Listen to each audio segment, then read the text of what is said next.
Доңыз 2023 жылы шындықты анықтауға немесе шындықты жария етуге келгенде өз мақтаншақтығы мен амбициясын ұмытуы керек.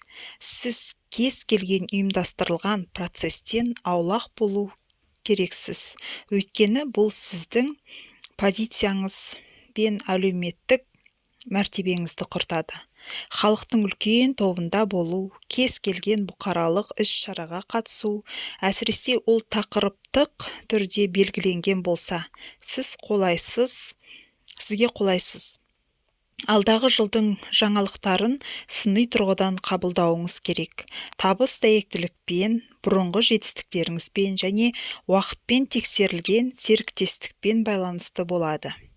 Егер шығындарды жауапкершілікпен қарасаңыз, әсіресе жылдың басында ақша жинай аласыз. Өмір сүру жағдайын жақсарту, тұрмыстық техникалық жарақтандыру қажеттілігі туындайды.